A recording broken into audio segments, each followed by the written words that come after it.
Thanks for tuning in to this episode of the Sword and Trowel. Today, Graham and I have the opportunity of talking to an old friend, Stan Reeves. Stan is a retired full-time professor of engineering at Auburn University in Alabama. In the last few years, he's given himself to look into Bitcoin, and he's actually just taught a course on Bitcoin at Auburn, and he is a Christian thinker. He has done a lot of work in church planting and theology, and Stan has a lot to say about how Christians ought to think about Bitcoin. So we encourage you to listen in, even if you don't know a thing about Bitcoin or if you think it's just pure speculation. It's something that Christians ought to be aware of and that we ought to be willing to consider biblically. So we're not making any financial recommendations on this podcast, but we are trying to educate. So thanks for tuning in.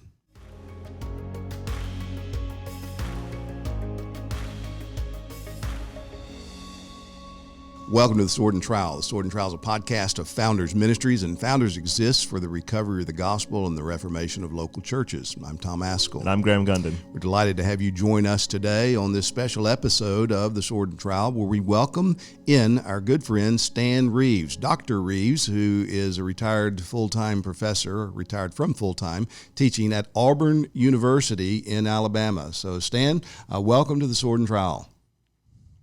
Great to be here. Thank you for inviting me. Yeah, we're glad to have you on this podcast. And Stan is no stranger to many people who have known of Founders through the years. And in fact, if you've learned about Founders without knowing any of the principal people involved in it, it's probably because of what God has done through Stan Reeves. Because Stan is the original webmaster for Founders. He's the one who's responsible for getting Founders online many years ago. We think it was back in 1996, but I specifically remember the moment and the day when I got a phone call. I'm sitting in my study, and Barb, who was the secretary of the church that time, comes in and says, there's a Dr. Stan Reeves on the phone for you. He's a professor at Auburn University. And I'm thinking, well, this is interesting, so I get on the phone with you, and I'd heard your name, made the connections, because I think we had somehow known each other through Ernie Reisinger or known of each other through Ernie. But in that phone conversation, Stan says, like Founders and support Founders, and would like to build a website for Founders, if you would give me permission to do that. And so we talk a little bit about it and what, it might do and all. And this is back before there were cell phones. And so the phone that I was speaking on had a cord on it that was attached to the wall in my study. And I hung up the phone. I said, yeah, let's do that. So we agreed to do it. I hung up the phone, and I started calling everybody I knew saying, what is a website? So, Graham, in 1996, you didn't know what a website was. Yeah, no clue. I was 6 years old. So, So Stan, how did you even get into doing websites? I mean, that wasn't your primary. You're an engineer. I mean, you taught engineering, right? Right. Well, as the web began to materialize, I just saw that it had tremendous potential, and I thought of it first in terms of my own academic area and the way you could publish papers and things like that on there. But then I saw that it had potential beyond that, and I was very interested in using whatever skills I had in the area of technology to promote the gospel, and particularly through ministries that I felt very strongly positively about, and Founders was at the top of that list. And I had kind of learned about what a website could do and the potential it had, and I thought it would be a great ministry opportunity to do that for Founders. Well, and it has been, and God's used that in ways that only eternity will tell. And there's a lot of funny stories that come out of that too, because we got on the web much earlier than most other ministries, including the Southern Baptist Convention. And so there's some fun stories that we could tell down the road about some of those intersections as well. You're a troubler in Israel. With the domains that we owned, like sbc.com and such as that, things like that. So anyway. Well, Dr. Reeves also, most of our listeners have probably benefited from the fact that he has done the modern edition of the 1689 Confession. That's right. So if you have benefited from this, then you should thank God for Stan Reeves, because Stan's the one who very meticulously took the original 1689 and through conversation with other Reformed Baptists began to work to modernize it. And this is, without a doubt, the best modern rendition of that ancient document. So Stan, thank you for that. You've been a church planner. You have been involved in getting a church there in Auburn started about 20 years ago. So you've served as an elder there, and you've been very active through the years in that church that is now a wonderful, thriving church. You're also a graduate of Clemson University and have given, I guess, the bulk of your career has been there at Auburn teaching. Is that correct? That's right. Okay. That's right. But the last few years, since you retired, I guess, from full-time teaching at Auburn, you have been involved with a Bitcoin organization, and that's what we want to talk to you about. And in fact, you've recently taught a course at Auburn on Bitcoin. Is that correct?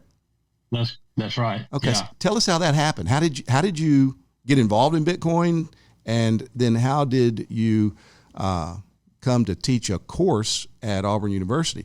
But before you do that, we must give the proper disclaimers. This is not financial advice. You should consult with your financial advisor. We're not giving medical advice. Consult with your doctor. We're just trying to have an honest conversation, how to think Christianly about Bitcoin. So Stan, tell us how you got into it. Absolutely. I tell people I'm an educator, not an advisor. So, and you really wouldn't want my financial advice anyway.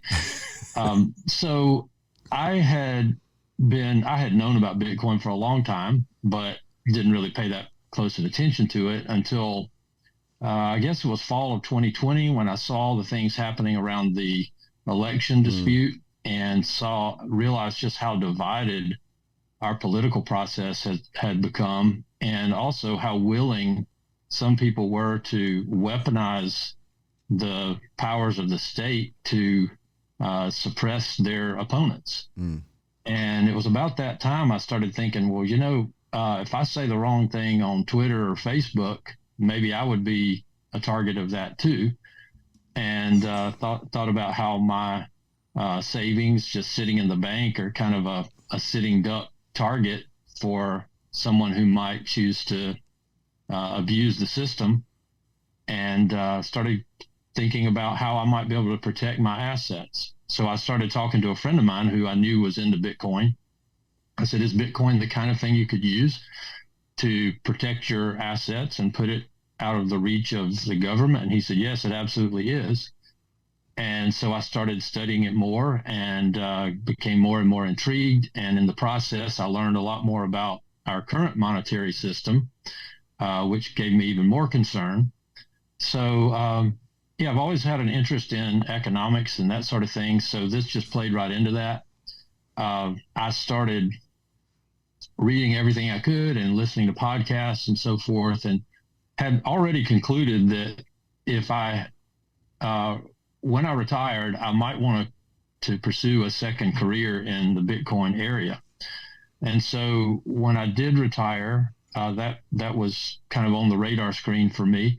I'd already put out some feelers before I retired about possibly teaching a course about Bitcoin. And so after I retired, I still had some contact with various students, and a graduate student contacted me and said, hey, I need one more course to finish up my master's degree. Would you do like an independent study with me about crypto? And I thought about it, and I thought, well, I've been looking for a reason to develop some teaching material on this, and maybe I could kind of harness him as my teaching assistant as a student to help me with it. And so I came back to him. I said, yeah, I'll teach you a course on Bitcoin. And so I thought it would be best if it would be more interesting and dynamic if I added a few more students. So I recruited a few more students and ended up recruiting a few more than I wanted. I ended up with 7 total, and taught a course over the summer.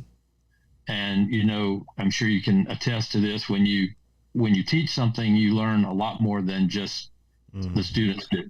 So that was quite an interesting educational experience for me, just digging deeper into parts of that I hadn't needed on a daily basis. So that's how that came about, and it was very rewarding and very enlightening too. Stan, what is Bitcoin?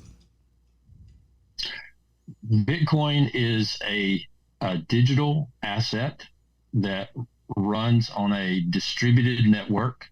It is on a distributed, decentralized network. It has properties that make it very attractive as money.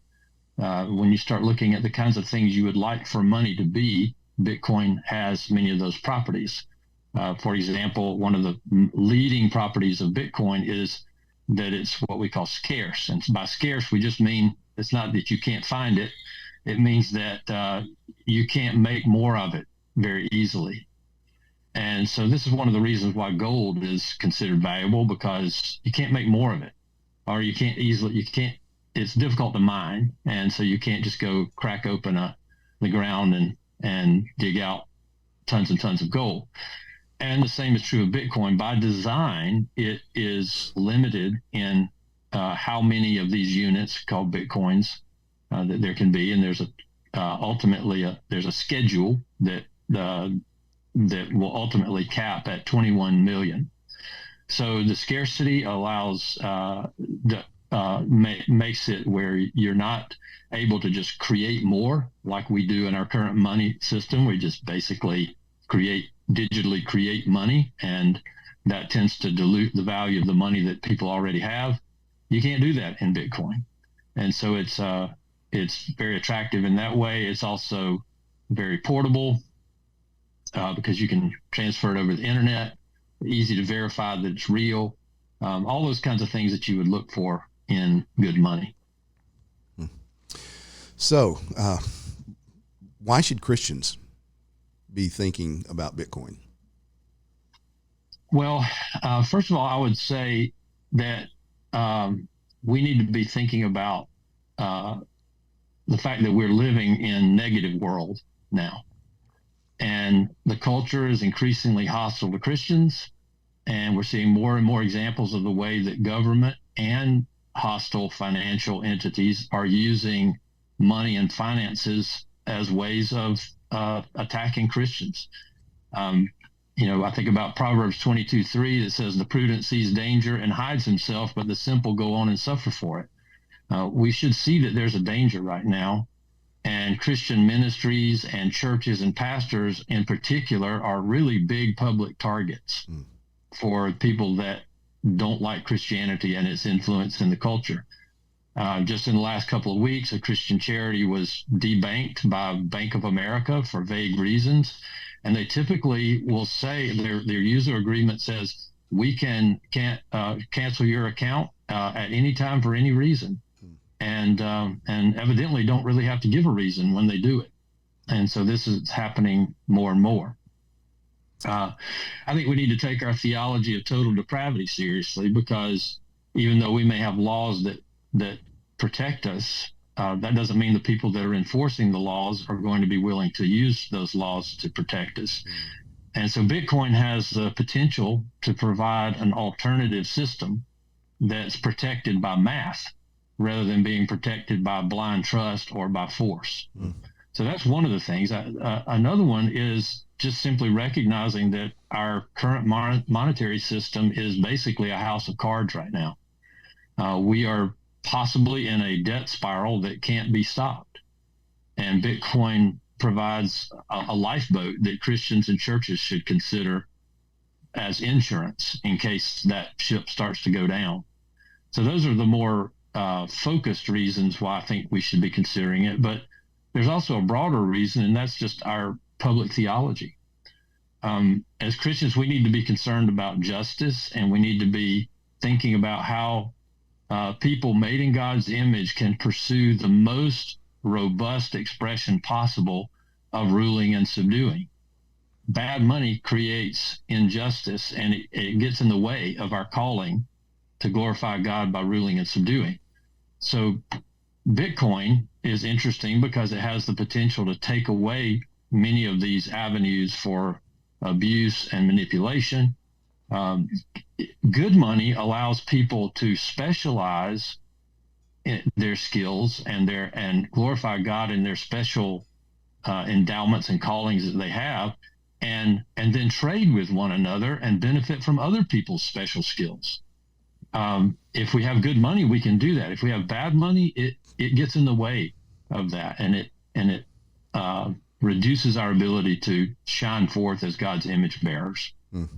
One of the first thing you said we had to deal with here at Founders, because we've been using PayPal for years and years, and then PayPal came out with its threat, and they quickly rescinded it with a pushback, but they indicated they could do it, they would cancel accounts. Right. And so we've switched over to a different company, and that's been a daunting task for us here at Founders. We're not finished with it, and but it's something that we've had to think through on that level.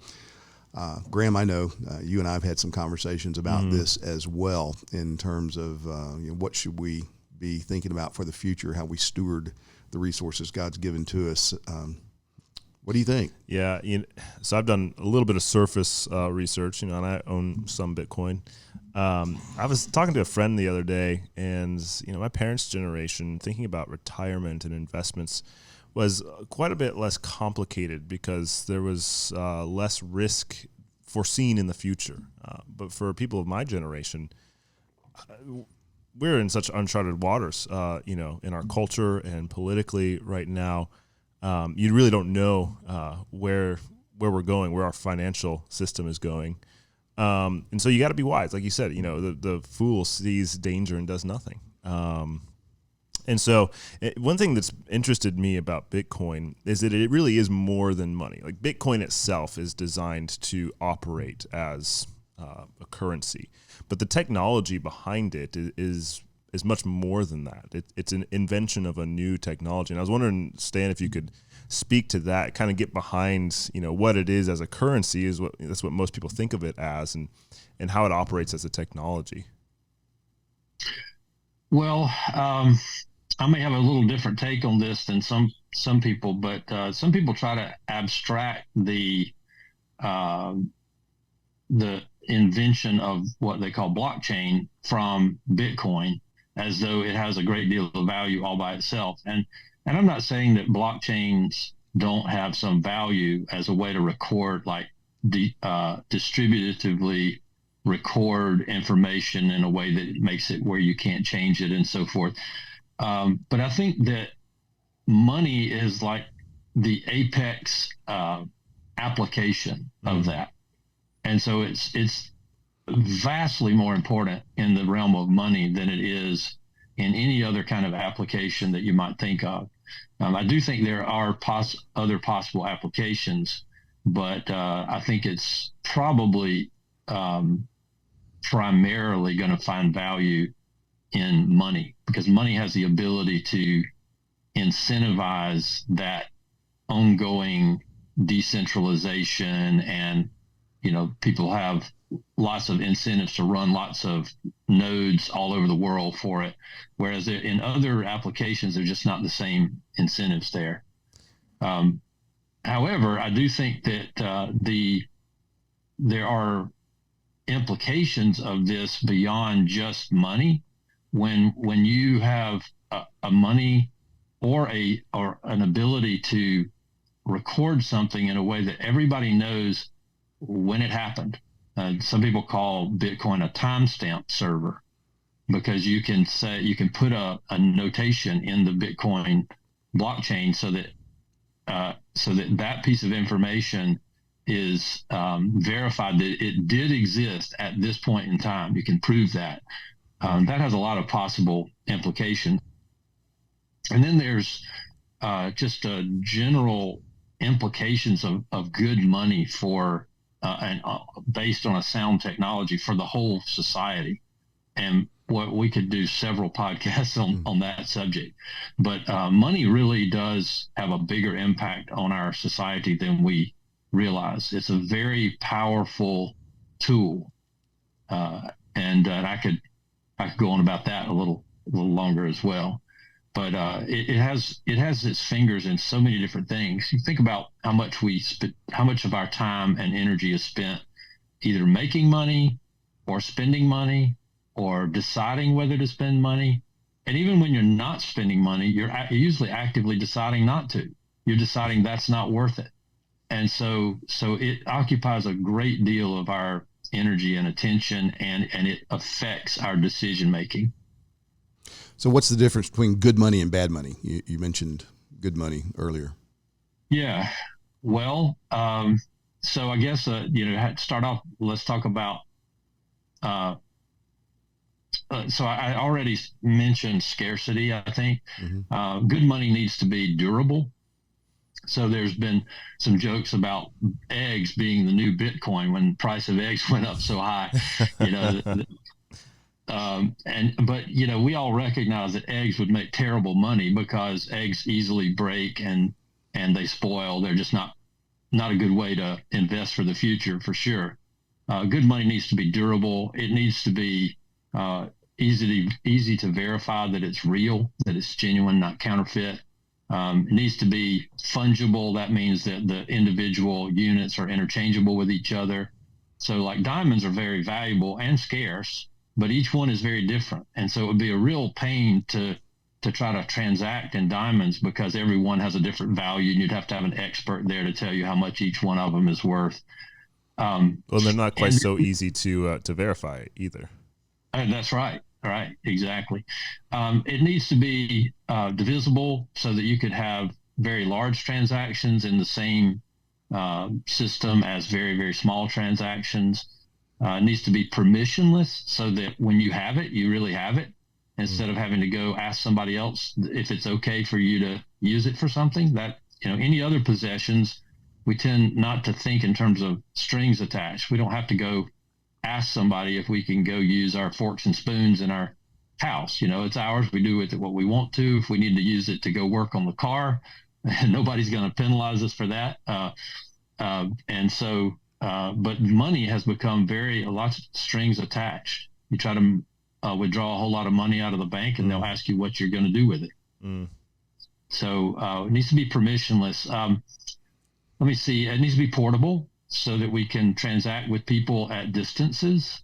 And we do a whole lot of that now in our culture. We have great transportation, so we can benefit from things that people produce and do for us at a distance. And so I think that's probably the main things. The one thing that maybe Bitcoin lacks at this point is not really an inherent property, but more of a social property, and that is that whatever appears to be good money, it still has to take time for people to accept it as money. And that's more of a social network thing that is already there for Bitcoin to a degree, but obviously not even remotely like our dollar system is. But that's something that can grow as people recognize that it has inherent properties that make it good money.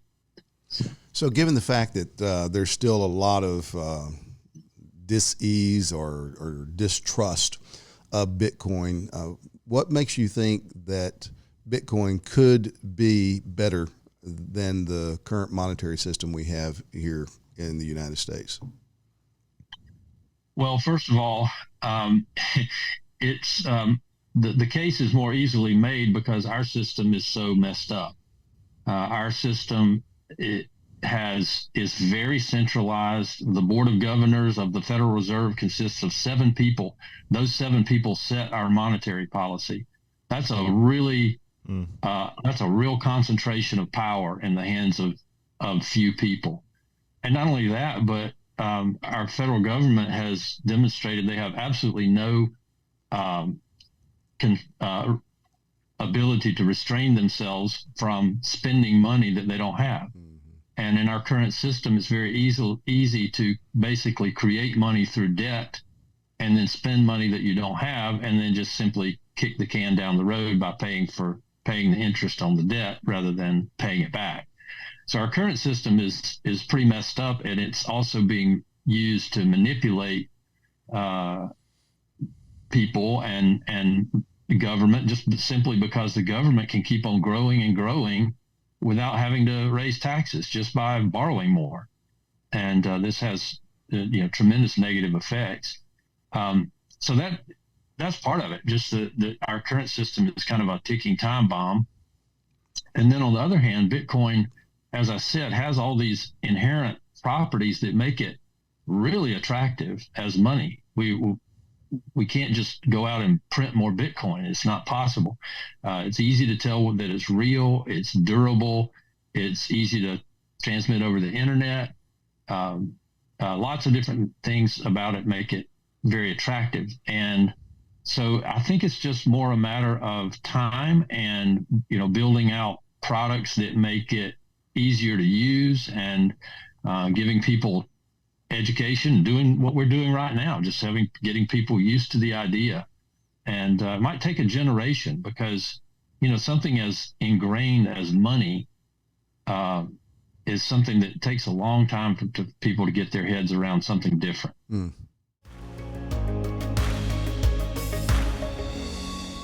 Thank you for joining us for this conversation today. We wanted to remind you of the Founders National Conference that's coming up next year, January 18th through the 20th. It's a wonderful time to be here in Southwest Florida. We don't get hurricanes that time of year, and it's cold throughout the rest of the country. Our theme for the conference this year is Remember Jesus Christ. So the entire conference will be on the doctrine of Christ, and Dr. Joel Beakey, Tom Ascol, Paul Washer, Conrad Mbewe, Travis Allen, Phil Johnson will be our speakers for that conference. And we'll also have a special guest, Allie Beth Stuckey, who will be there to do a live podcast with us, as well as a breakout session for the women. So we'd love for you to join us here in Southwest Florida in January for our conference. You can go online and register at founders.org.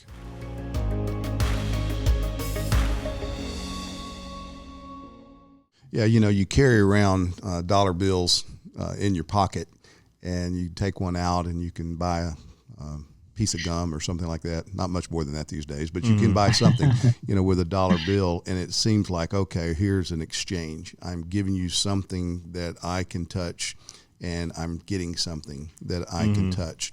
And that's not the case with Bitcoin. And there is a real challenge to overcome the kind of physical dimensions of what we have with money, to recognize what's behind it. And it's only the confidence of the players that makes that piece of paper that has green printing on it of any value whatsoever. In fact, I read something not too long ago about it now costs us like 3 or 4 cents to make a penny. And, you think, okay, there's something not quite right about values and how that works. And yet, man, I wasn't educated on this. I mean, it's only been the last several years that through friends and things that they've written that I've been forced to start thinking a little bit more critically about the monetary system. Yeah, you talk about trying to wrap your mind around a new form of money, new form of currency, and a new technology. I heard one expert talk about it and compare it to the invention of the automobile. When the automobile was first invented, what they would do in order to steer it is they would have, leather straps on different parts of the near the wheels, and they would pull on one leather strap to turn right and pull on the other one to turn left. And what they were doing as this new technology was invented is they were using tools from a past technology and a present technology. They were using reins that they would use to steer horses on a vehicle. And it wasn't until a little bit further down the road they had decided, okay, this isn't working very well, and they invented the steering wheel to go with the automobile. I think in a lot of ways with Bitcoin, we're still trying to use reins to steer the automobile. We're still, not all of our thinking and not all of our technology has caught up yet to this new form of currency, this new form of money. We're very used to using banks. We're very used to asking for permission to have our own money. Like that's not stuff that you do with Bitcoin, because it's a new technology that doesn't require those types of tools. That's an excellent point.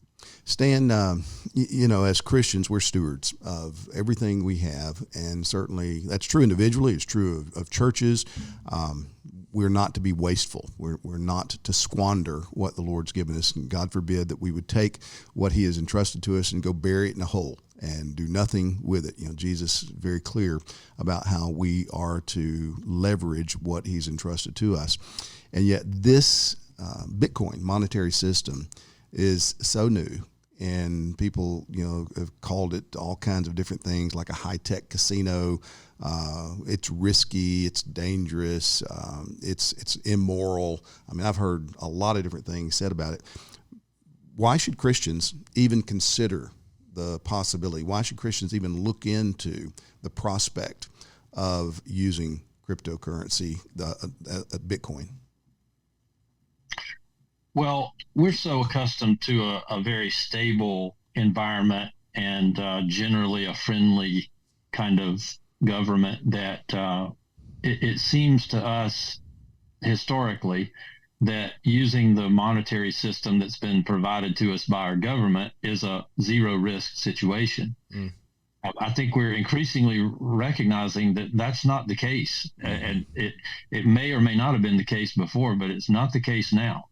The government and many of the institutions are hostile to us, and the money itself is broken.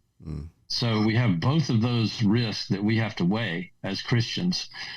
There's nothing that says that money created by the U.S. government is risk-free.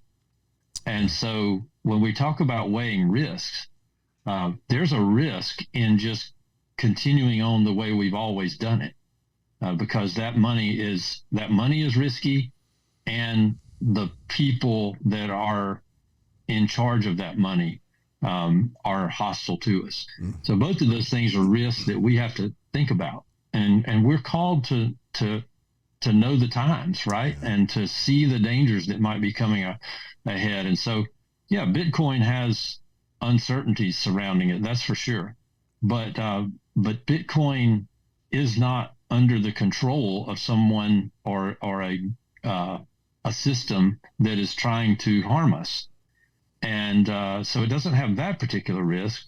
There are risks of unknowns and so forth, but it's not gambling to go buy some insurance when you're not sure about what your current situation is going to bring forth. You buy insurance to cover your car or your house for different kinds of situations. And so the way I tend to present it, particularly to churches or very conservative investors, would be that Bitcoin is kind of like insurance.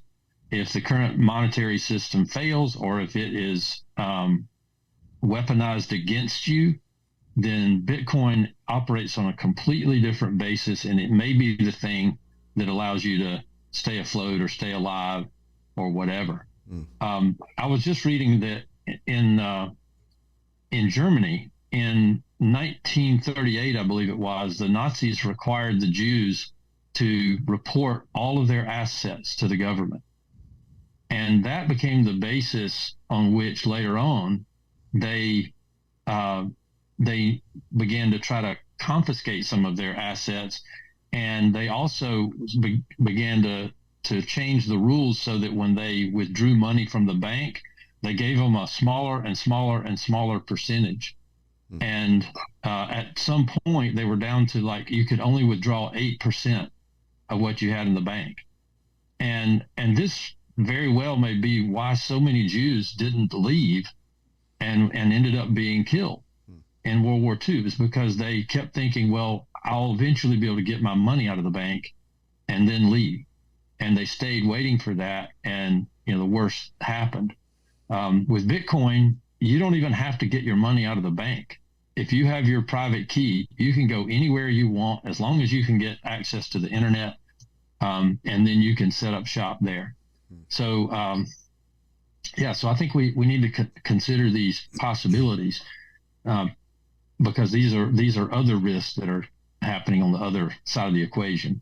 You talk about risks. I'm struck by the fact that, you could take your savings and go down to the local bank and put it all into a CD, 5% interest rate or something like that, and you still wouldn't be able to outpace the rate at which you're losing money through inflation. Yeah. And so there's risk, no matter where your assets are. Yeah. Right.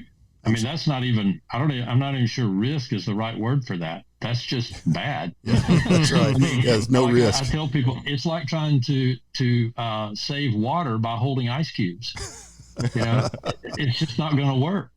You lose over time, and this is it's a significant problem. I mean, Christians are called to give an inheritance to their children's children. So we do need to be concerned about how do we send value forward in time. Yeah. And when you know that the low risk solutions like a CD in the bank won't even compete with inflation, then that's not a good solution to that calling that we have. So what we end up doing is we tend to take on much riskier investments in order to try to send value forward into the future. And it doesn't always work very well for us. Yeah, instead of sending value into the future, we're stealing the value of our children and grandchildren. Yeah, right. Stan, the way you put that, this strikes me that discussions about Bitcoin as a legitimate monetary system, it's a subset of the larger question that Christians need to be having, and that is, what time is it? And I don't think many conservative evangelical Christians today know or understand what time it is. And we still think that we're living in a neutral world, a world where we can live and let live, classical Enlightenment liberalism rules and reigns the day, pluralism, everybody's treated equally. And they don't realize, no, it really is a negative world. And there really are forces now, official forces, that are increasingly emboldened to demonstrate their opposition to Christ and the way of Christ and the people of Christ. And so as Christians, we need to be thinking about what time it is. And that means that we ought to be looking at how we steward life, opportunity, resources, money in the very best way possible. And again, we're not financial advisors at all. In fact, my forays into financial investment have been so dramatically poor that people have called me a cooler in the stock market. And so whenever I invest in stocks, I call some friends and tell them what I've done, and they immediately pull out because I'm about to cool the market, So we're not offering any kind of financial advice, but we are saying as Christians, we ought to be thinking. We need to be thinking about these things, and we certainly ought to look into it. And you've helped me a lot over the last year and a half or so in conversations about this. And so why I wanted to have you on the podcast is to talk to people, to educate them. And there are other ways that Christians can be educated. What would you say to somebody who's listening to the conversation? They said, okay, where do I get more information? What recommendations would you have for them? Well, I will say, it is, if you're going to really get your head around this, it takes a little bit of study. So prepare for that, first of all. There's a book, honestly, I haven't read the book, but it has a good reputation, called Thank God for Bitcoin. You might want to look into that. There's also a conference that it has become an organization called Thank God for Bitcoin. And they had a conference this past, I think the last 2 years actually, and they have another one coming up in Nashville in July 2024. That might be something to look at if you're, close enough to that. They have a podcast as well. A good solid guy, Jordan Bush, leads that ministry. That's a good way to learn about things. There's something I recommended to you, Tom, is a podcast called Bitcoin and the Bible. Mm-hmm. I think there are 27 episodes, and it's a really unique podcast in the sense that they said what they wanted to say, and then they stopped talking. It's basically a 27 episode tutorial about Bitcoin from a Christian perspective, and a really good job. They did a really good job with that. Yeah. So then there's also, if you want to, I guess, a smaller intro, there's an article that you can Google called The Bullish Case for Bitcoin. And it's a fairly long article, but it is just an article. And I think it will give you a pretty solid foundation for understanding why Bitcoin is a possible new monetary system. That has also been made into a book, and so you could get the book length version if you wanted. A standard book on this is also The Bitcoin Standard by Saifedean Amos. So that one is one I've read and found helpful. So those are some places that I would start.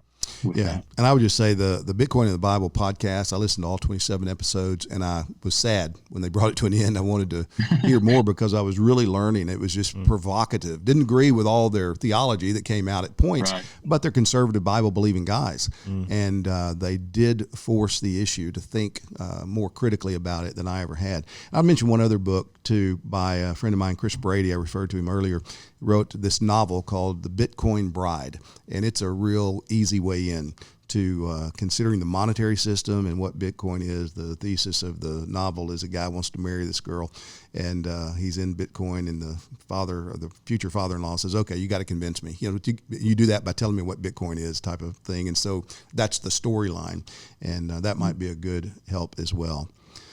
Well, Stan, thank you so much for your time and for sharing with us some of the insights that you've gleaned and some of the reasons why Christians ought to be thinking about this and be willing to look into it without fear. Again, we're not recommending that you run out and start purchasing Bitcoin, but we are recommending that we, as Christians, kind of do what we can to wake up and understand what time it is and realize that this is not our father's world. This is not our grandfather's world. This is a new world, and we're in a day when we're going to have to think more critically than we have over the last few decades. And yet God's put us here, and he's got us here for a good purpose, good reason. So we don't have to be afraid of anything, but we do need to be diligent, and we need to be careful. And so guys like Stan that are giving themselves to understanding different niches that are important for us, investigating Bitcoin, we ought to go to school on and learn what we can. So thank you for joining us today on the Sword and Trowel. And as always, we want to thank our Founders Alliance members and those Founders Alliance churches that support us so that we can produce material like this and make it available to churches and church leaders. If there's anything that Founders can do for you to serve you in any way, please don't hesitate to contact us. Why are we here? What is the most important thing in the world? One of our greatest problems is forgetting. We forget what God has done for us. We forget what God has taught us. We forget things that we have experienced.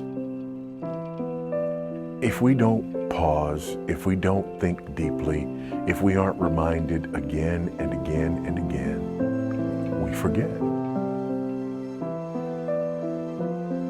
It strikes me pretty significantly in 2 Timothy chapter 2, verse 8, remember Jesus Christ. Why in the world would Paul tell a pastor to remember Christ? Well, he's not going to forget that Jesus Christ lived and that Jesus Christ taught, but he's going to forget the significance of Christ. Christ is ultimately our mission. The church is the body of Christ. A church has to focus on the supremacy of Christ because that's why we are the church.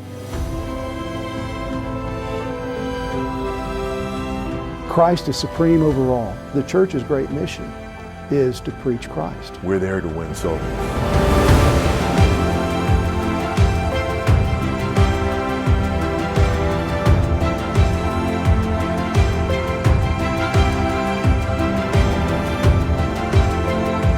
We're there to advance Christ's kingdom.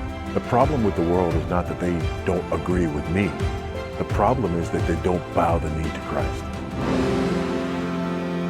So that's why we're going to gather, to specifically, explicitly focus on the supremacy of Christ, to do our best to remind each other of the centrality of Christ, the beauty of Christ, the glory of Christ. So join us in Fort Myers, Florida, January 18th through 20th, 2024, as we focus on Jesus Christ. I hope to see you there.